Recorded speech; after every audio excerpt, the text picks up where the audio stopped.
I realized I never did just a normal what I take in a day supplements kind of breakdown, which is the cliche thing that every fitness channel has to do at some point. My first thing on supplements is that everybody actually has different needs. And so I'm not really a person to recommend a one size fits all, other than maybe like a multivitamin, things like that. Really, just your lifestyle and dietary needs are going to dictate a lot of what you do.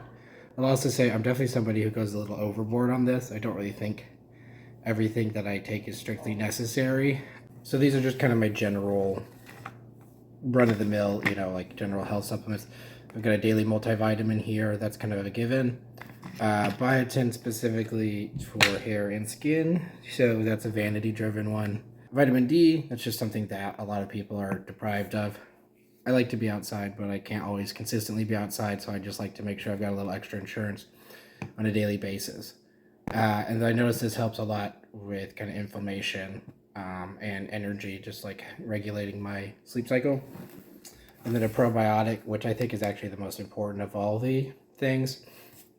So again, if you have a diet high in fermented foods, this might not be strictly necessary. I do eat a fair amount of fermented foods like yogurts, but I like to have this as insurance as well.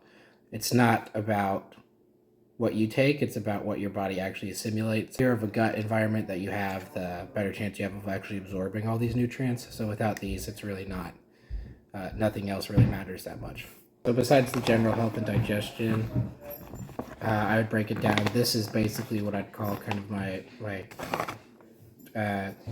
group of supplements I use for dealing with inflammation and soreness. So first off, you got hyaluronic acid, which I've heard actually has a lot of benefits for hair and skin as well. And this is just essentially something naturally produced in the body that is partially responsible for kind of lubricating your connective tissues and essentially managing, intracellular inflammation, things like that. So this is a good one to have.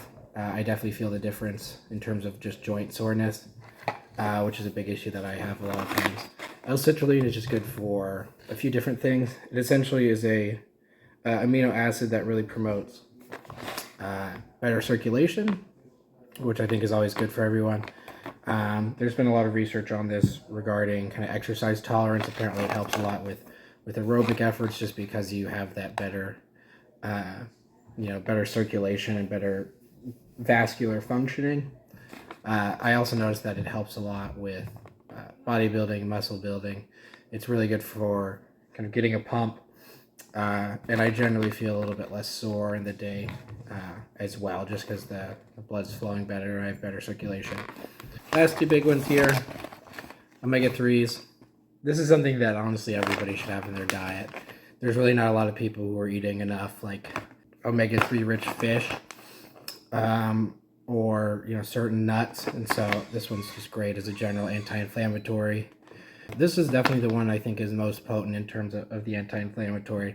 So if you're somebody who's concerned about training longevity, if you're just got beat up joints, anything like that, these ones are really good to go for. I will say make sure that the sourcing is good. You want to have capsules that are pretty clear looking or almost translucent.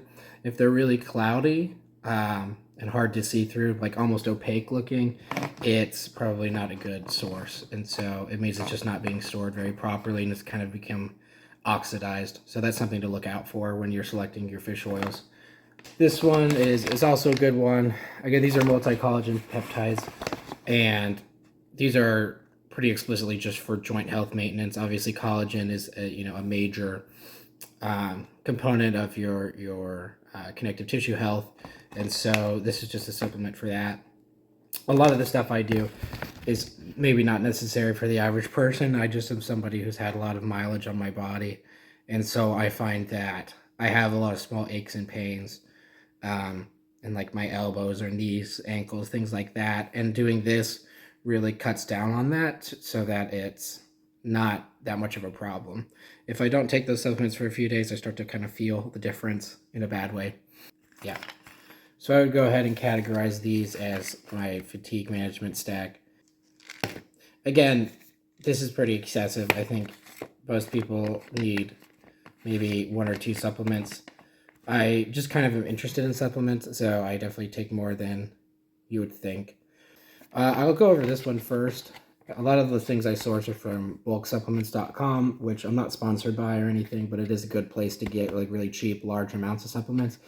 The packaging is very simple. You can kind of order different sizes. But for this, I get the magnesium beta hydroxybutyrate.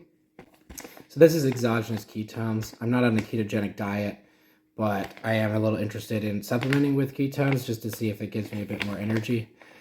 To be honest, I don't know if that has really worked, but it has a lot of magnesium in it as well. And so I kind of just see it as a magnesium supplement, which is good to get if you're pretty active. So I do take that, and I use Epsom salts as well. This one, L-theanine, is basically used for counteracting supplements and relaxation. If you're a big coffee drinker or a caffeine user, I recommend taking like one of these tablets beforehand, one of these capsules, and it's gonna make a big difference. It helps with jitteriness, things like that. This is just electrolyte tablets, so it's cheaper to get these than to get like an electrolyte formula or get, those like packets of 10 of mixes. So this is flavorless and has no sugar, which I actually like. This is just if you sweat a lot. Really, anyone involved in endurance sports. I take these once in the morning because I tend to sweat a lot when I'm sleeping, so I wake up pretty dehydrated. That's great if you're doing endurance events, bring those along. Some carbs and electrolytes can go a long way. This is rhodiola rosea.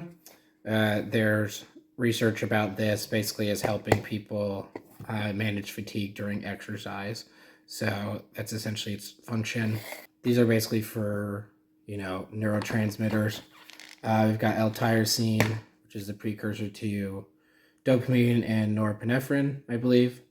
And then 5-HTP is a precursor to serotonin. So this just kind of helps again with depleted neurotransmitters.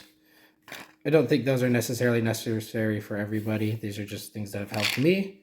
Ashwagandha is a good one. This is an Ayurvedic medicine, but which is, traditional Indian medicine. However, there has been a fair amount of interesting research regarding how this works.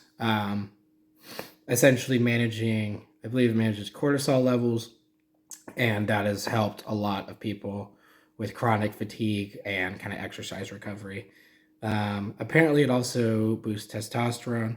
I'm not really into testosterone boosting supplements. I more so think that the kind of fatigue management and stress resilience of this supplement is what's helpful. I like this a lot. This is definitely a good one.